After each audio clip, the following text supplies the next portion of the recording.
নমস্কার।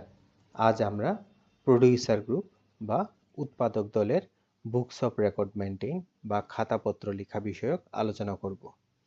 সর্বপ্রথম আমরা জেনারেল মিটিং মিনিটস বুক বা সাধারণ সভার বিবরণী খাতা এই বিষয়ে আলোচনা করছি। এই রেজিস্টারের শুরুতে আমরা পাবো নেম অফ প্রোডিউসার গ্রুপ, মানে উৎপাদক দলের কি নাম সেটা আমরা এখানে উল্লেখ করব। দ্বিতীয় নাম্বার পেজে আমরা পাবো প্রোফাইল অফ প্রোডিউসার গ্রুপ বা উৎপাদক দলের বিবরণী, যেখানে আছে নেম অফ পিজি বা উৎপাদক দলের নাম, অ্যাক্টিভিটি অফ পিজি, উৎপাদক দল কি ধরনের কাজের সঙ্গে যুক্ত সেটা আমরা এখানে উল্লেখ করব, যে তার মধ্যে আছে যেমন কৃষিকাজ, পশুপালন, মৎস্য চাষ এইসব। তার তৃতীয় নম্বর কলামে আমরা পাচ্ছি অ্যাড্রেস বা ঠিকানা, যেখানে আমরা পিজির গ্রামের নাম, ব্লকের নাম, জেলার নাম, রাজ্যের নাম এই বিষয়গুলো আমরা এই কলামে ফিল আপ করব।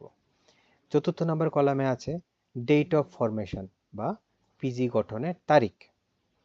পঞ্চম নাম্বার কলামে আমরা টোটাল মেম্বার ইন পিজি বা পিজি কতজন সদস্য আছে সেটা আমরা এই কলামে উল্লেখ করব।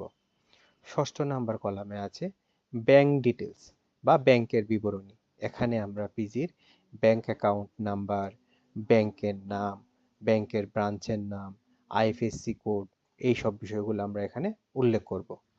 সপ্তম নাম্বার কলামে কোন সিএলএফ এর অন্তর্গত পিজিটা সেটা আমরা উল্লেখ করব।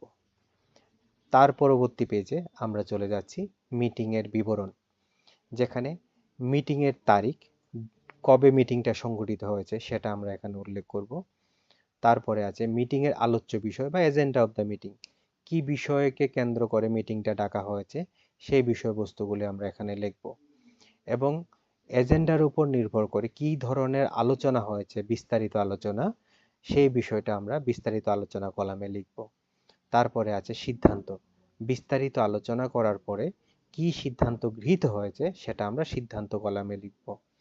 এবং ফোর্থ নাম্বার পেজে আমরা উপস্থিত সদস্যের নাম এবং স্বাক্ষর সংগ্রহ করব, যেখানে আমরা সিরিয়াল ওয়াইজ উপস্থিত সদস্যদের নাম লিখব এবং তার সঙ্গে তাদের স্বাক্ষর গ্রহণ করব। আশা করি এর মাধ্যমে আমরা আমাদের মিটিংয়ের সমস্ত রেকর্ডকে সুষ্ঠুভাবে সুন্দরভাবে রাখতে সাহায্য হবে। ধন্যবাদ।